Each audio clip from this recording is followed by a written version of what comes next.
وہ چلے ہو، وہ کچھ نہیں لے کر گیا، ہم کیا لے کر جائیں گے؟ اور پھر یہاں کسی نے بڑا خوبصورت لکھا تھا، یہ وہ باغ ہے جس کے ہزاروں مالی تھے۔ دھیان رکھنا حضرت، یہ ہمیں بڑا وہم پڑ گیا ہے، مالک ہم نہیں ہیں حضرت۔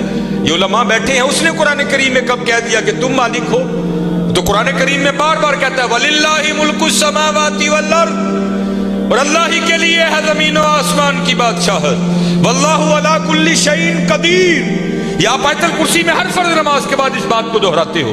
اللہ لا الہ الا هو الحی القیوم لا تأخذه سنة ولا نوم لہ ما فی السماوات وما فی الارض، اور اللہ ہی کے لیے ہے جو کچھ آسمانوں میں ہے اور جو کچھ زمینوں میں ہے۔ سورہ آل عمران 3 پارہ، کل محبوب آپ کہہ دیجئے اللہم مالک الملک، اے اللہ اے ملکوں کے مالک۔ تیال کریو پتر او مالک جے، اسی نہیں ہے مال، ہم تو مالی ہیں یار۔ اور میں اکثر اپنی مثال دیا کرتا ہوں، جب میں تھوڑا بڑا ہوا نا تو میں نے کیا دیکھا، میرے گھر کے باہر جو پلیٹ لگی تھی نا اس پر لکھا تھا چودھری علم دین، پھر وہ پلیٹ بدل گئی ہے، دادا وہ کا انتقال ہو گیا، پھر نئی پلیٹ کیا لگی، حاجی محمد موٹا۔ پتہ نہیں حضرت یہ پلیٹ کب تک رہتی، جگہ وہاں رہی حضرت، لیکن کیا ہوا حضرت، مالیوں کے نام بدلتے رہے حضرت۔ اسی مالی ہیں حضرت، اسی مالک نہیں ہیں، مالک وہی ہیں۔ اور میں یہاں ایک روایت بھی اکثر سناتا ہوں کہ آپ کہو گے مولوی صاحب ایویں ساڑھے کو ساڑیاں زمیناں کھون لگے ہو، ان کو قرآن و حدیث سے بھی تو دلیل دینا۔ حضرت موسیٰ علیہ السلام کا دور مبارک تھا اور زمین کا ایک ٹکڑا تھا، 2 بندے لڑ پڑے آپس میں، ایک مالک تھا، ایک کا دل بے ایمان ہو گیا۔ اس سے پہلے کہ دونوں دستے گرے باں ہوتے، خون بہتا، کسی کی جان جاتی، وہ 4 بڑے وڈیرے وچ رلے، انہوں نے بیٹھ کے کیا گل سنو، اللہ کے نبی حضرت موسیٰ علیہ السلام موجود ہیں، کیوں ایک دوسرے کا گرے باں پکڑتے ہو، چلو چل کے ان سے فیصلہ کرواتے ہیں۔ سارے لوگ حضرت موسیٰ علیہ السلام کے پاس حاضر ہوئے، عرض کی حضور زمین کا ٹکڑا ہے، یہ دعویٰ کرتا ہے زید کہ میرا ہے، بکر کہتا ہے میرا ہے، آپ اللہ کے نبی ہیں، آپ فیصلہ فرمائیں کس کا ہے۔ کچھ ایسے ہوتے ہیں نا جن کو ادب اداب کی آگاہی نہیں ہوتی کوئی بھی، وہاں بھی ایک ایسا بیٹھا تھا۔ حضرت موسیٰ علیہ السلام سے عرض کرتا ہے حضرت اینج کرو، کلا کلا کر کے نا انہوں سیڑ تے لے جاؤ، دونوں کی بات سنو، حقیقت حال آپ پر واضح ہو جائے گی۔ حضرت موسیٰ علیہ السلام جلال میں آ گئے، آپ نے فرمایا میں اللہ کا نبی ہوں، مجھے اس بات کی ضرورت نہیں کہ میں کلا کلا کر کے ان کی بات سنوں، مجھے اللہ نے یہ طاقت دے رکھی ہے، میں زمین کے ٹکڑے سے پوچھ لوں گا بتا تو دونوں میں سے کس کا ہے۔ آپ نے سب کو اکٹھا کیا اور لے کر چلے گئے، زمین کے اس ٹکڑے پر کھڑے ہوئے، فرمایا یہ زید دعویٰ کرتا ہے تو میرا ہے، بکر دعویٰ کرتا ہے تو میرا ہے، اللہ کے نبی حضرت موسیٰ تجھ سے پوچھتے ہیں بتا تو کس کا ہے۔ تو تفسیر میں لکھا ہے کہ وہ زمین کا ٹکڑا بول اٹھا، پہلے حضرت موسیٰ علیہ السلام کو سلام عرض کی، اور سلام عرض کر کے عرض کرتا ہے حضرت یہ دونوں جھوٹے ہیں، نہ میں اس کا ہوں نہ میں اس کا ہوں، ان کو تیاری کریں، یہ دونوں میرے ہیں۔ ہسی حضرت کیڑے وہم چھپے دیں تے حقیقت کیا ہے، یہ وہ باغ ہے جس کے ہزاروں مالی تھے، سکندر جب اس دنیا سے گیا دونوں ہاتھ خالی تھے۔ ہاں حضرت دھیان کریو، خالی آئے ہیں اور خالی ہی یہاں سے جائیں گے۔ ہاں جائے گا کیا، اچھے اور برے اعمال ساتھ جائیں گے حضرت۔ ان تاڑی مرضی ہے حضرت، جدا مرضی ٹیر لا، لیکن حضرت جی چنگائی ٹیر لائیو، مندہ نہ لائیو۔ یہ سیالکوٹ جاؤ تو آپ نے حکیم عبدالحی رحمۃ اللہ تعالیٰ کا ڈیرہ دیکھ رکھا ہے، یہ سٹی سینٹر کے تھوڑا سا آگے ہے، کتنی موقع کی جگہ ہے حضرت۔ ہم نے تو خیر نہیں دیکھا، لیکن میں نے وہ انجینئر دیکھے ہیں جنہوں نے حکیم صاحب سے کہا نا، انجینئر تھا، حکیم صاحب کا مرید ہوا تو اپنے پیر سے پیار تھا نا، تو عرض کرتے ہیں کہ حکیم خادم علی رحمۃ اللہ تعالیٰ علیہ کہنے لگا کہ حکیم صاحب بڑی موقع دی جگہ ہے، سڑک دے اتنے تھی جی کتے روڈ تے بھی جا کے بہو گے نا تو دنیا نے اوتھے بھی آ جانا ہے، مینوں اجازت دو ہاں میں نقشہ بناواں تے سونا پلازا بنائیے۔ تو حکیم صاحب فرمان لگے وہ بابا جی رہن دے، کہنے لگا نہیں جناب پلازا بنانے، آپ فرمان لگے یار اسی بڑا لینا ہی، لیکن ایک گل سنی سی تاں نہیں بنایا۔ وہ کہتے حضرت مشورہ کریں نا، شاید بات کی حقیقت کچھ اور ہو، کیا بات سنی ہے کیوں نہیں آپ نے بنایا؟ آپ فرمان لگے یار ہی سنیا ہے نال نہیں لے کے جان دیں دے، اسی تاں نہیں بنایا۔ کیسے لوگ تھے یار، کتنا تقویٰ تھا ان لوگوں میں، اس جانب توجہ ہی نہیں کی حضرت، توجہ کی تو صرف اللہ کی طرف کی، توجہ کی تو صرف حضور کی غلامی کی جانب کی ہے۔ इस जानिब आए ही नहीं। और हजरत जो उसकी जानिब जाएगा ना, दुनिया तो ऑटोमेटिक उसके पीछे आएगी। मौलाना रूम रहमतुल्लाहि तआला ने बड़ी खूबसूरत मिसाल लिखी, बड़ी खूबसूरत मिसाल। आप फरमाते कोई बुजुर्ग बैठे थे, उनके सामने से ना बंदा भागता हुआ गया, अफयादा नसिया पे जाए। अगले दिन फिर बैठे थे, फिर भागता हुआ गया। तीसरे दिन फिर बैठे थे, फिर गया। चौथे दिन जब गुजरा ना, आपने पकड़ लिया उसे।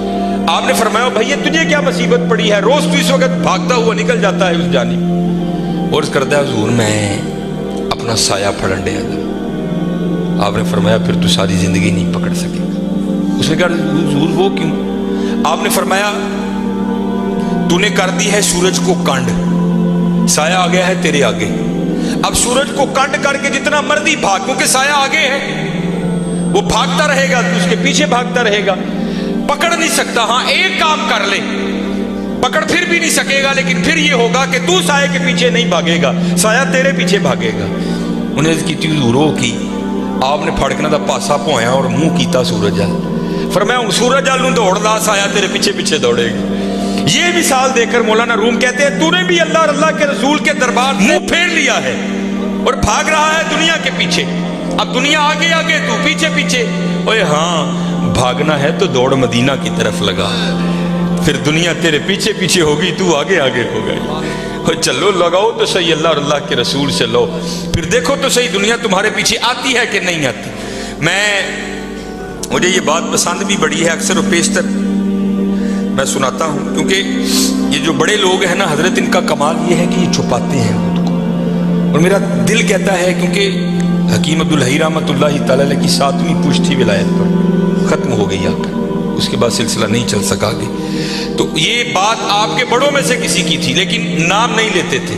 हकीम साहब फरमाते हैं कोई बाबा जी थे जिन पर मोहब्बत गालिब आ चुकी थी, और अब हाल ये था कि तन को फरामोश कर दिया था और मन की जानिब तवज्जो थी सारी। हाल ये था कि जो वजूद पर लिबास था ना, वो भी जगह जगह से फट चुका था। सिर ते जड़ा परना ही वो भी पड़ गया। दसी हजरत करते क्या थे, फी सबीलिल्लाह बैठकर लोगों को दुआएं दिया करते थे। घूमते घूमते ना वहां एक सन्यासी आ गया, और सन्यासी भी वो जिसके पास सोना बनाने का नुस्खा था। सन्यासी आया, आकर देखा बाबा जी का हाल, वो समझ नहीं सका, थूकते नहीं वो तख्ते सिकंदरी पर, बिस्तर लगा हो आका जिनका तेरी गली। उन्हें समझा लगता बाबे होरी वाह ही गरीब। बाहर गया, किसी को कापी पेंसिल मंगी, सोना बनाने का नुस्खा लिख गया, लिया के बाबे नूं पेश किया। बाबे हस के कहने लगे ओए ये की आ? कहने लगा जनाब वेखो कपड़े भी पाट गए ने जगू जगू, परना भी पड़ गया है, ते ए सोना बना तुसीं रख लो, जदों दिल करेगा बना लियो करी। तो ये जो पाक लोग हैं ना हजरत, ये किसी का दिल नहीं तोड़ते, ये किसी का दिल नहीं तोड़। ध्यान रखा करो, दिल न तोड़ा करो किसी का। बुजुर्गों ने लिखा है कुफ्र के बाद सबसे बड़ा गुनाह किसी का दिल तोड़ना है, दिल न तोड़ा करो। स्पेशल है मुंडे, बात फिर मैं वहाँ ही लाने लगा हूँ, क्योंकि मेरी आदत है हजरत, जो मैं देखता हूँ ना मैं वही बयां करता हूँ। लिखा है किताबों में बदबख्त है वो मुंडा, मैंने मुंडे का लफ्ज बोला, बदबख्त है वो मुंडा कि जिसके डंडों से उसकी माँ उसका बाप डरते हैं। बदबख्त है नहीं, बल्कि वहां क्या हुक्म है, उफ़िम वला तनहर, उफ भी नहीं करना। लेकिन हजरत दुख की बात है, आज हमारे नौजवान अपने डंडों से अपनी माँ और बाप को डराते हैं। हजरत ना डराया करो। ये अब मैं बाप बना हूं ना, मुझे पता लगा है कि बाप बनना कितना औखा काम है। तो मैं जब कभी अबू जी को देखता हूँ तो मेरी आंखों से आंसू आते हैं, यार आज तो कितनी आसानियां हैं, लेकिन जो मैं छोटा सा 1984 इस बाबे ने मैंने किंज पाले होना है, किंज पाले होना है। और फिर मुझे मौलाना रूम की बड़ी बात याद आती है। को बाबा बैठा था इसी तरह ना, बाप बन गया था, तो बच्चा सीन में बैठा था, तो दीवार पर ना आकर कौवा बैठ गया। तो बच्चे ने पहली बार कौवा देखा, नया नया बोलना सीखा था। तो वो बच्चा बाप से पूछता है अब्बा जी की है? तो बाप ना मुंह चूम के बेटे का कहता पुत्र एनू कौन कहते हैं। तो आपको पता है बच्चों की आदत है बात को दर। वो फिर पूछता है अब्बा जी की? वो फिर मुंह चूम के कहता है बेटा इसको कौवा कहते हैं। और मौलाना रूम ने मसनवी में लिखा है कि 70 बार बेटे ने पूछा, बाप ने 70 बार मुंह चूम के जवाब। वक्त बीत गया हजरत, जवान बच्चा जवान हो गया, जो जवान था वो बूढ़ा हो गया। वक्त बीतते पता तो नहीं ना लगता, तो वक्त गुजर जाता है। वो एक दिन बाबा बैठा सेन में, वो लड़का को काम कर रहा था, तो दीवार पे कौवा बैठा आके, वो बाबे को बचपन याद आ गया। कहता चलो भला पूछी है मुंडा की करता है। तो मुंडे को पूछता है पुत्र नज़र कमज़ोर हो गई, वो मैं तेरिया खाना नहीं वेखना वा, की बैठे कंध ते आके। तो वो मुंडा देख के ना बड़ा औखा, भाई अब्बा जी नहीं लभदा तो की लोड़ है वेखण दी, कहाँ बैठा था जी। तो वो बाप फिर कहता है पुत्र तेन पता है उम्र वाह ही होगी, सुनांदा भी नहीं है, की कहना है। भाई अब्बा जी नहीं सुनांदा तो की लोड़ है सुनन दी, कहने कहाँ बैठा था। बाबे ने रोना शुरू कर दिया। तो वो आकर बाबा क्यों रोन डे अब्बा जी, एवं को गल रोन वाली रोन लग पे। तो कहता है पुत्र जब तू छोटा था ना और तूने पहली बार कौवा देखा था तो तूने पूछा था कौन है, तो मैंने तेरा मुंह चूम कर कहा था पुत्र कौवा बैठा है। और तूने 70 बार पूछा था, मैंने 70 बार मुंह चूम के जवाब दिया, और मेरी बारी दूजी बारी काला पै गई। पुत्र बड़ा ध्यान करी, बड़ा ध्यान, जिड्डे मर्जी डंड हो, जिड्डा मर्जी चौड़ा सीना होए, लेकिन बाबे नूं पता हो यार है मेरा पुत्र है। अज भी जुत्ती ला के सिर च मारांगा, उंज ही खाएगा जिवें बचपन च खाता सी। और हजरत सुन लईओ, मैं वो कहते हैं ना प्यो दियां गालां ते घ्यो दियां नालां, वाकईतन घ्यो दियां नालां जी। मैं बड़ियां मार खाधी थी अपने वाला साहब, बड़ी मार खाधी, और अज ओहदी मार ने मैनूं 12 ला छड़ी, इनसे लाड़ कर